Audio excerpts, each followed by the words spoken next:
What's up, y'all? Welcome to Second and 15, a Philadelphia Eagles fan podcast presented by Old City Sports Network, the best network for all your Philadelphia sports needs. It's your boy, Michael Roscoe, and here's what we're breaking down tonight.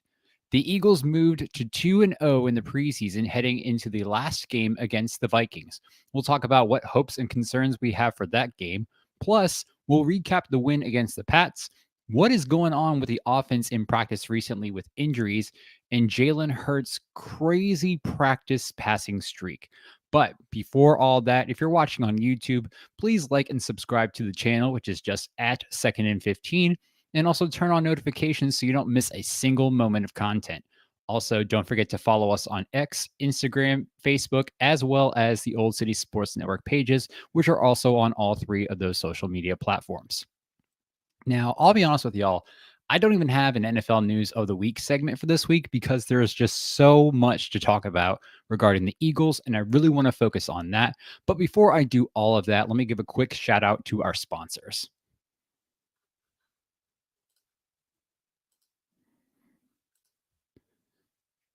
Second and 15, a Philadelphia Eagles fan podcast, and Old City Sports Network are brought to you by Righteous Felon Craft Jerky. With the season almost here, you'll want a delicious snack during game time with some awesome craft flavors, as well as being gluten-free, low sugar, and made right here in the US of A. Head to your local store, or better yet, head to righteousfelon.com and use our promo code OCSN, all lowercase, for 15% off your order. Any orders over $50 will receive free shipping. We are also brought to you by SeatGeek. Head on over to SeatGeek.com or download and use the app today to get your tickets for your next sporting event, concert, comedy show, and more. And don't forget to use our promo code Old City Sports Network, all one word with E at the end of old, for $20 off your first purchase. Additionally, if you cannot make your event for whatever reason, SeatGeek will offer you credit towards your next event.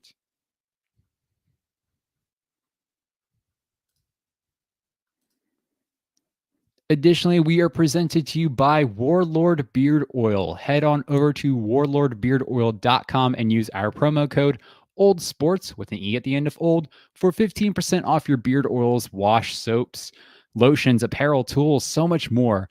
Orders over $75 will also receive free shipping. This podcast is also brought to you by Decals by Aaron. If you're in the Delaware County area and looking for your next Delco merch, head on over to decalsbyaaron.com today. And finally, don't forget to support the ones who bring you these episodes each and every single week, along with other shows such as Quit Chasin', Flyers Alley, Check the Net, The Living Room Show, and more by heading on over to oldcitysports.com and checking out our merchandise. From t-shirts to hoodies and more, use promo code OLDCITY for 15% off of your purchase.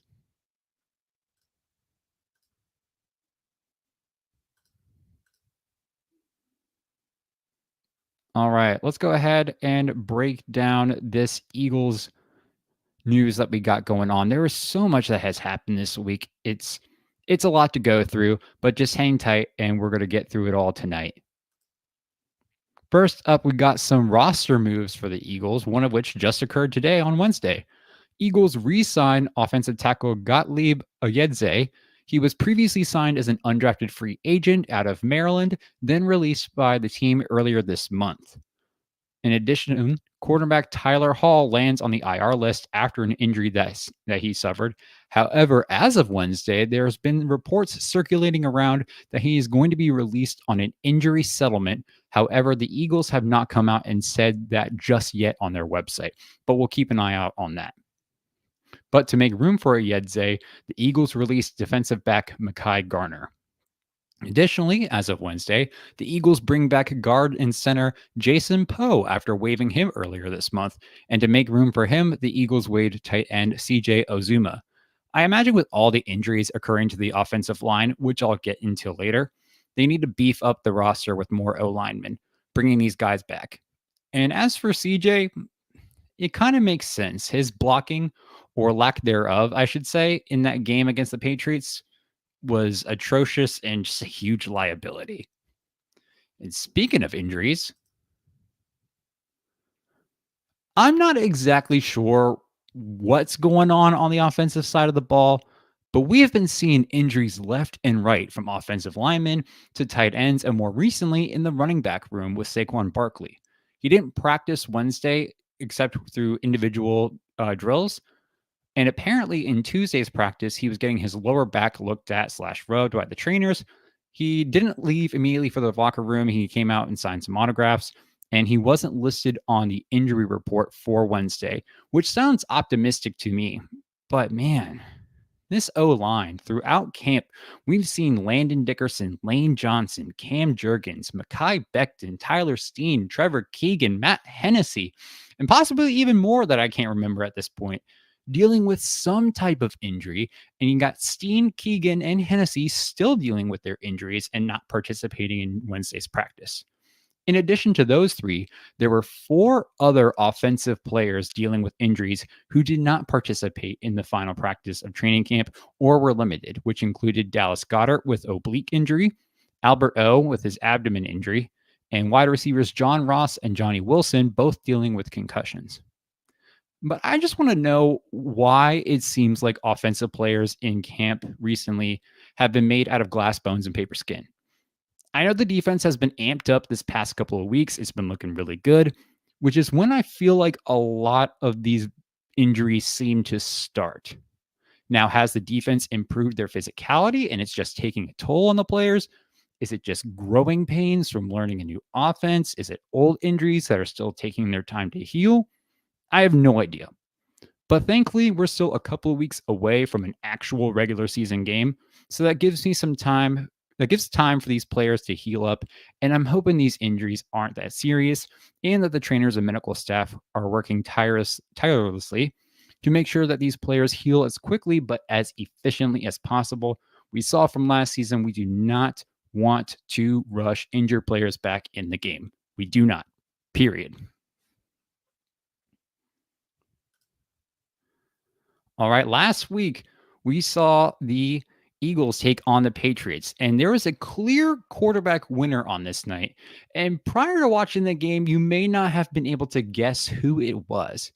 Sirianni once again sat the offensive starters this game, so we should expect to see them in the final preseason game, barring any weather-related difficulties.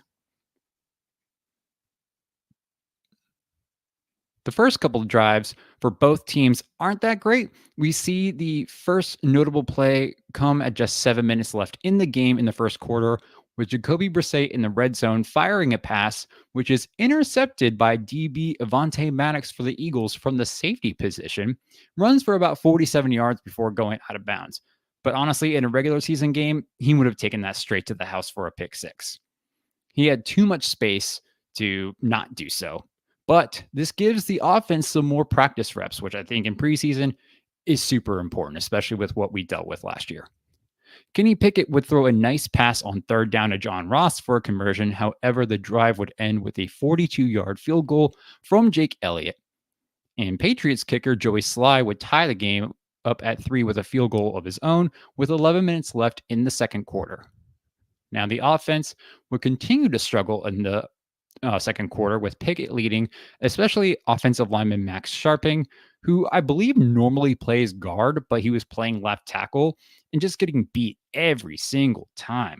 However, running back Will Shipley would continue to show that dynamic playmaking ability on a screen pass from Pickett.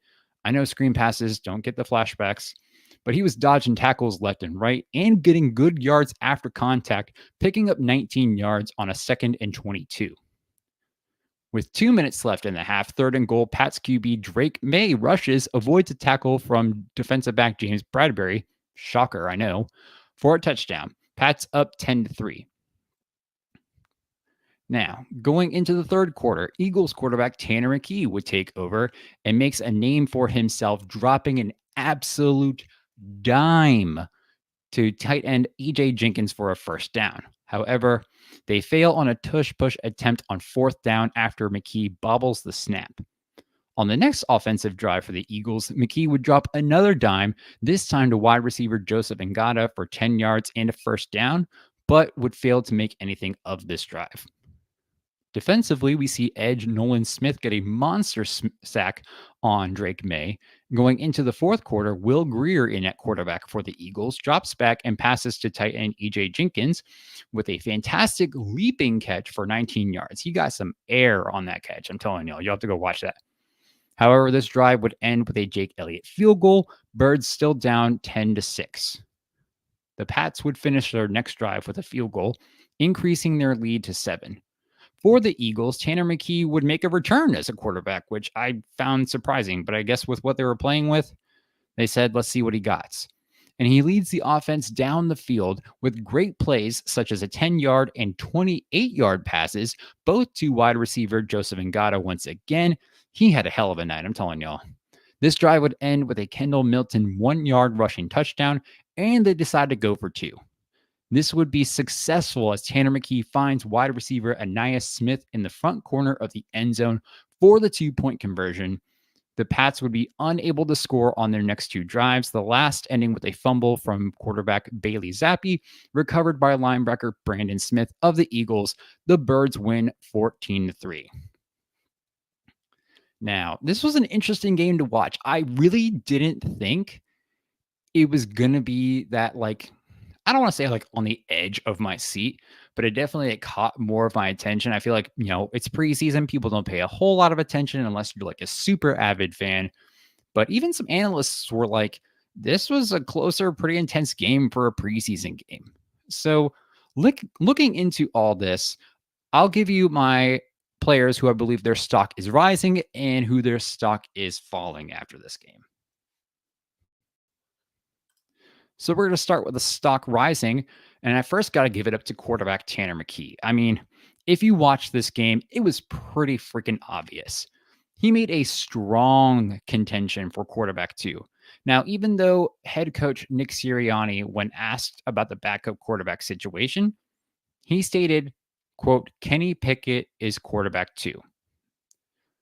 But to me, McKee looked like a natural out there. Yes, he fumbled what could have been a successful tush push. However, he didn't crumble under the pressure like we saw with Kenny Pickett.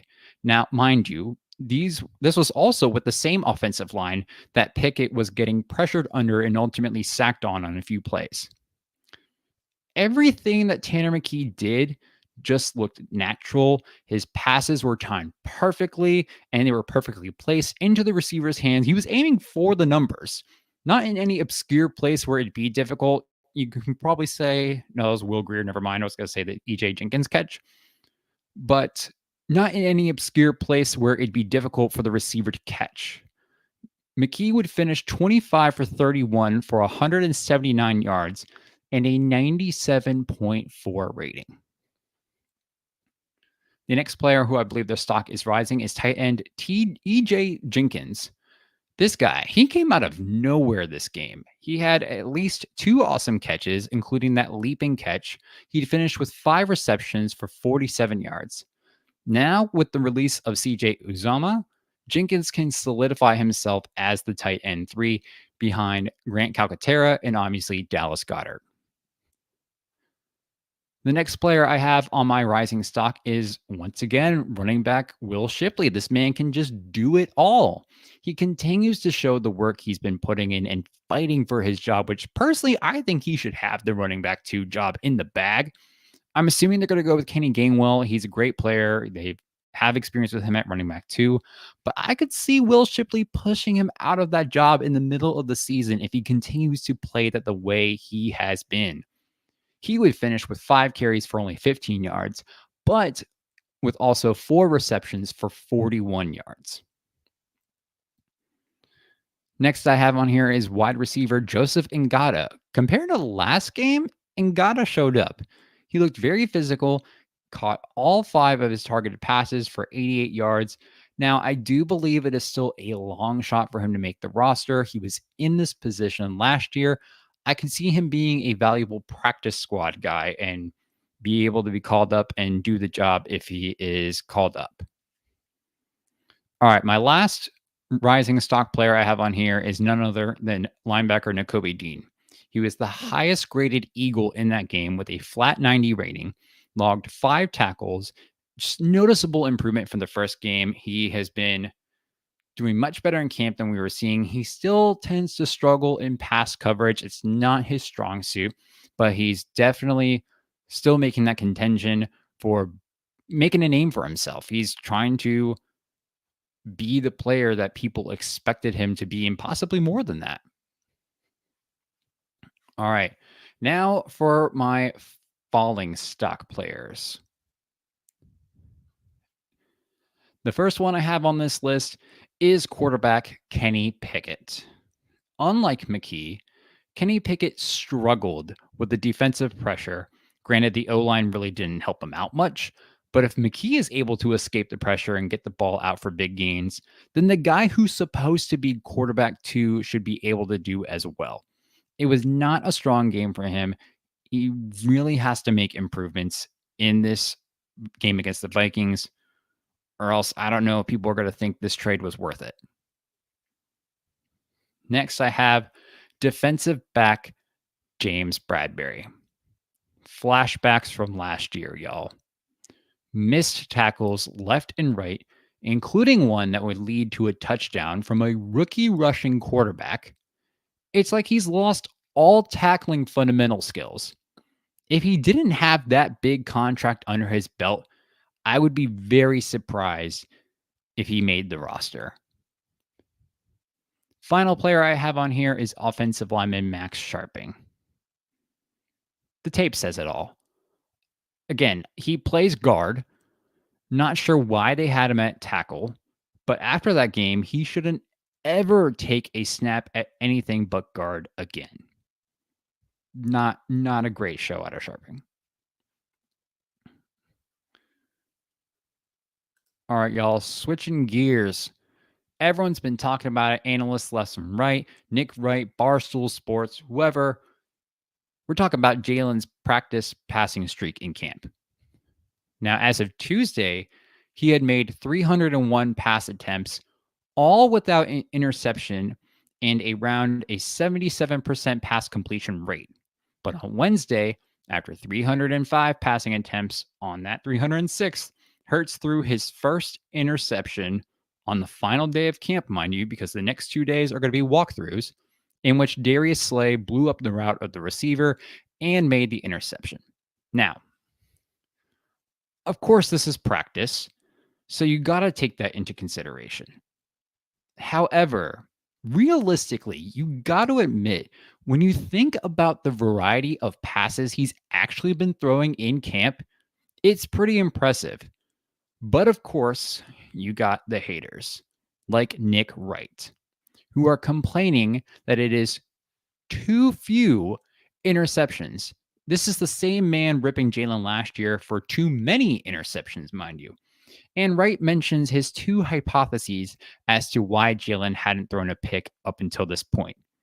And that was that either Jalen is being too cautious or that the defense is hot garbage again. Here's my opinion of this subject. The thing is, Jalen hasn't been playing conservatively. Yes, he's thrown some check down passes, some wide receiver running back screens, some 5 to 10 yard in and out routes. But he's also thrown the deep passes, the go routes, passes ranging from 30, 40, 50 plus yards out, and completing a good amount of them. To me, that's not being cautious. That's showing a variety in the offense, something we didn't see last year at all, and is having success with that offensive variation, especially with Jalen Hurts. Now, regarding the defense, if you read the reports about the defense, yes, they had a slow start to training camp, but they dialed things up in recent weeks. You've got multiple corners such as Ringo, Rogers, Slay, Mitchell, and more making excellent pass breakups or providing great enough coverage to where Jalen doesn't even throw in that direction because of the anticipation of a possible interception. Plus, you're seeing interceptions occurring with the second and third teams, and pressure with the first team resulting in sacks, passes out of bounds, linebackers tipping passes, whatever it may be. The defense has been on fire recently and putting a ton of pressure on Hurts. At the end of the day, sure, practice is practice, and only the real thing matters. And to me, there's a lot of truth to that. But it is clear Nick Wright doesn't do his research and just opens his Philly hating mouth and word vomits whatever BS negative opinion about the Eagles that he has. If it was any other quarterback, Brock Purdy, Justin Herbert, Josh Allen, Patrick Mahomes, my God, Patrick Mahomes, especially Patrick Mahomes, this would be a totally different narrative. He literally even said in his YouTube show, after he made those statements about Jalen's too few interceptions, that quote, if you were to ask me what a suitable amount of camp interceptions is, I don't know. Probably however many Patrick Mahomes throws. Like, there's crystal clear bias from this man. I bet your ass he'd be like, Josh Allen is a superstar throwing 0 interceptions at practice, or Lamar is going to be MVP again. He only threw 1 interception, or Patrick Mahomes is going to three-peat since he hadn't thrown an interception in practice. That is what Nick Wright and potentially a bunch of other analysts would be saying if it was any other quarterback in this situation. But since it's Jalen Hurts, they're just going to assume it's conservative playing, bad defense, poor play calling, or whatever. Hurts is never given the benefit of the doubt from these Philly haters. Point being, our offense and defense look great. Things are looking much better than last year. I can't imagine Hurts is going to throw 0 interceptions in the regular season. That'd be downright impossible. But I'm anticipating that he's not going to have a 15 plus interception season again. I just can't. With the way he's been playing, nah.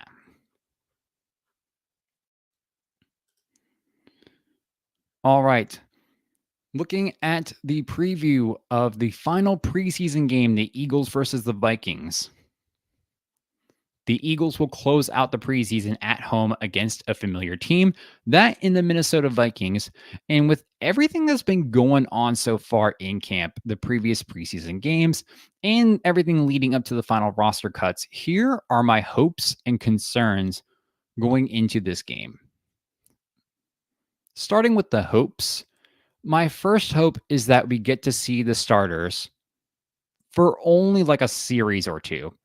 With all the injuries and injury scares that have been circulating across training camp, let's not take a chance on having one of them injured by overplaying them in a preseason game. Sometimes I feel kind of shitty saying that because it insinuates that I don't mind if the backups are getting injured. To be clear, I don't want anyone injured, regardless of their position on the depth chart. I just want an injury-free game, see a couple series from the starters, then rest them and prep them for Brazil. What I also hope to see is some more blitzing from the defense. In practice earlier this week, the offense saw more pressure from the defense, which led to sacks by multiple defensive players and obviously that interception by Darius Slay. But I would like to see how this defense does to an unknowing offense. I'd really like to see if the pressure they've been dialing up would translate over to other teams.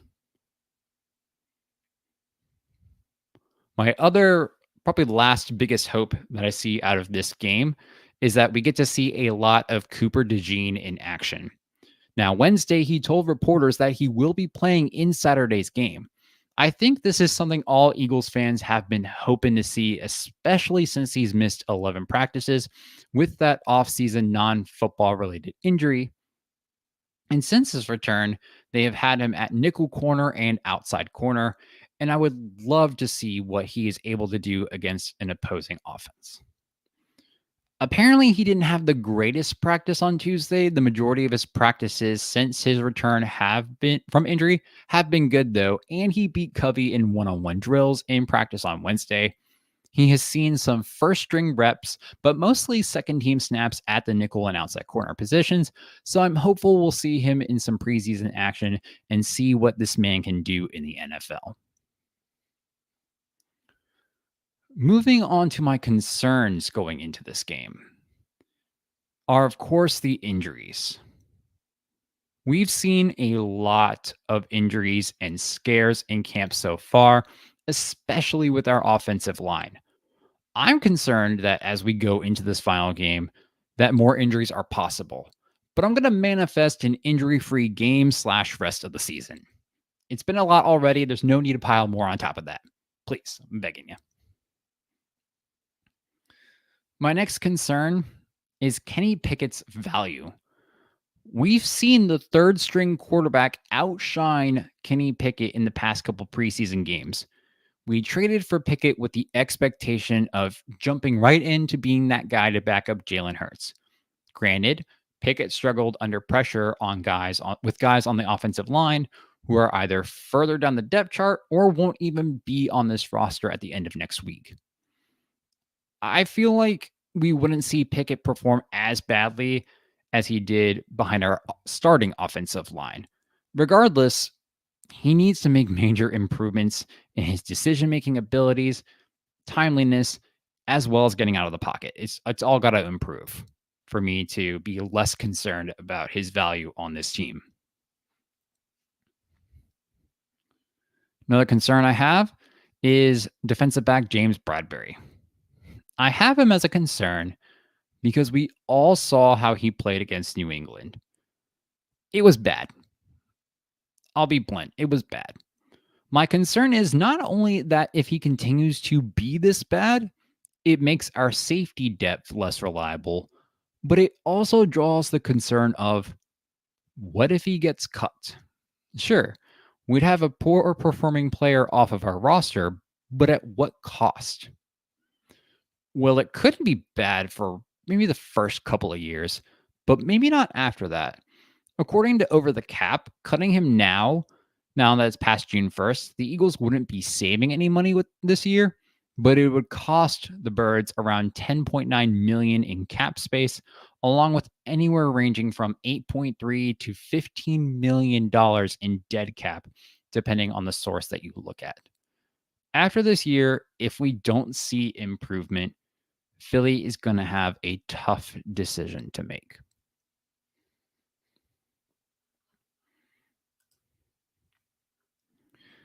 All righty, y'all. That's it for this week's episode. Thank you for joining us. Don't forget to like, subscribe, or follow on YouTube, X, Instagram, Facebook, and now TikTok by searching at 2nd and 15. That's 2NDAND15, or by the full name 2nd and 15, a Philadelphia Eagles fan podcast.